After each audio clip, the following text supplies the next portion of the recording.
আসসালামু আলাইকুম। সবাই কেমন আছেন? আশা করি সবাই ভালো আছেন। আজকে আমি নিয়ে এসেছি একটা রেসিপি। রেসিপিটা হলো ছ্যাঁকা। আমি পুঁইশাক নিয়েছি এখানে। পুঁইশাকের পাতাগুলো এখানে কোনো ডাঁটি নেইনি। তা এটা দিয়ে আমি আজকে ছ্যাঁকাটা রান্না করে আপনাদেরকে দেখাবো। দেখাচ্ছি এখন আমি এখানে কি দিব। এখানে নিয়েছি আমি শিদল ২ টুকরো। আর এখানে নিয়েছি কাঁচামরিচ কুচি, ২ টো রসুন। বড় সাইজের ২ টো রসুন নিয়েছি কারণ ছ্যাঁকাতে রসুনটা বেশি লাগে। আর এই দেখুন এখানে আমি ভাতের মাড় নিয়েছি। যে ভাতের মাড়টা আমরা নিগড়াই, ওই ভাতের মাড়টা নিয়েছি। এই ভাতের মাড়টা দিয়ে আজকে আমি ছ্যাঁকাটা রান্না করে আপনাদেরকে দেখাবো। চলুন কিভাবে ছ্যাঁকাটা রান্না করি। তো আমি দেখুন এখানে কড়াইটা বসিয়ে রেখেছি গ্যাসের উপরে। গ্যাসটা এখন জ্বালিয়ে দিব। কড়াইতে একটুখানি গরম হতে থাক। আমি কড়াইয়ের মধ্যে একটুখানি তেল দিয়ে দিব। সামান্য একটু তেল দিলাম। আর এই শিডলটা দেখছেন, এটাকে আমি ভেঙে দিব এর মধ্যে।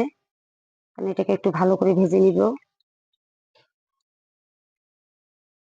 শিডলটা যদি ভালো করে ভাজা না হয় তাহলে শিডলের মধ্যে কাঁচা গন্ধটা থেকে যাবে।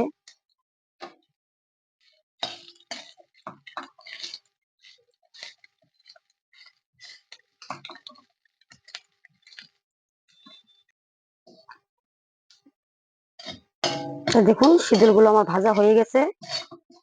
এটাকে আমি এখন নামিয়ে নিব।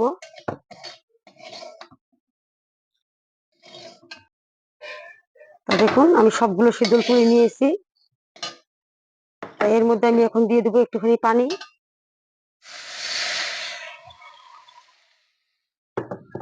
দেখতে পাচ্ছেন। তো এখন এর মধ্যে দিয়ে দেবো আমি রসুন কুচানো গুলো। আর দিয়ে দিচ্ছি কাঁচামরিচ। এখানে কিন্তু কোনো রকম আমি হলুদ দিব না। হলুদ ছাড়াই ছাকাটা আমি রান্না করে দেখাচ্ছি।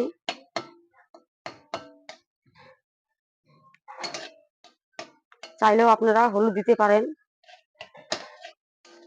না দিলেও সমস্যা নাই। তো আজকে আমি হলুদ ছাড়াই রান্নাটা করব।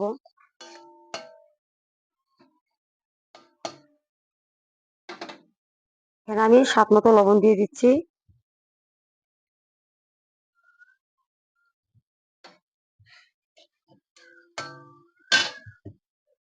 আমি পুঁই শাক গুলো দিয়ে দেবো এখন।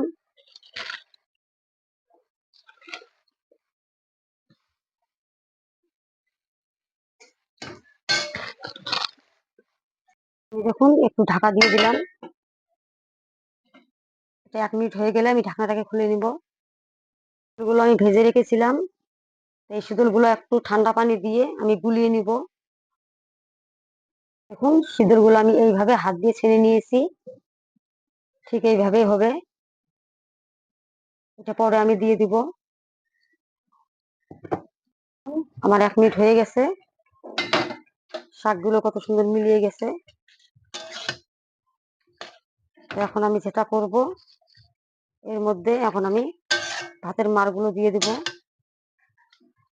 আর একটুখানি জাল দিয়ে তারপরে দিব। দেখুন পাতাগুলো কিন্তু আমার সিদ্ধ হয়ে গেছে, দেখতেই পাচ্ছেন। তাই এর মধ্যে আমি এখন দিয়ে দেবো ভাতের মাড়গুলো।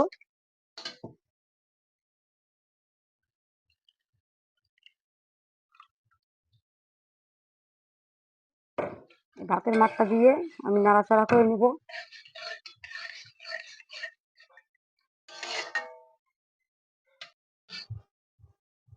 এই ভাতের মাড়টা এখন দিলাম।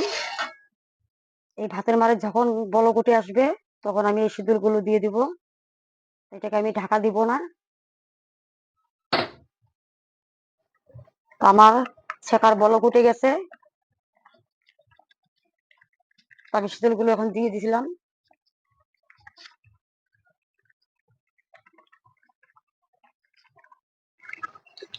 শীতল দেওয়া হয়ে গেছে। এটাকে আমি এখন নাড়াচাড়া করে নিব।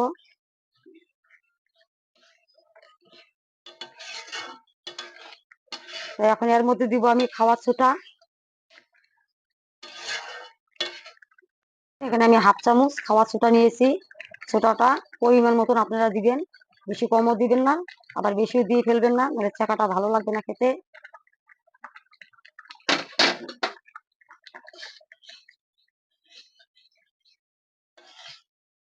এখন পাতাগুলো সব গলে যাবে।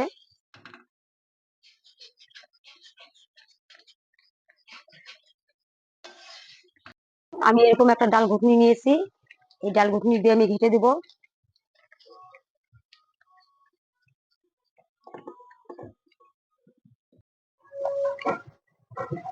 দেখুন আমার ডাল আমার ঘাটা দেওয়া হয়ে গেছে।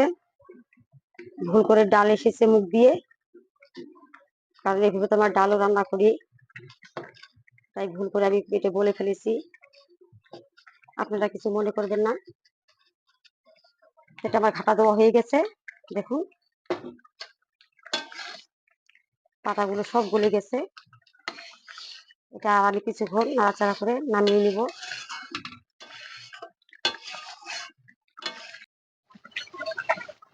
তো দেখুন এটা আমার হয়ে গেছে, এটাকে আমি এখন নামিয়ে নিচ্ছি।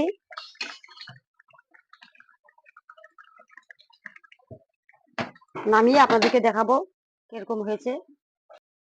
দেখুন আমি ছাকাটা নামিয়ে নিয়ে এসেছি, আমার ছাকা একদম রেডি। তা আপনাদের কাছে যদি ভালো লেগে থাকে লাইক ও কমেন্ট শেয়ার করবেন। আর একটা কথা, ছাকা খেতে কে কে ভালোবাসেন অবশ্যই কমেন্টে জানাবেন। ধন্যবাদ।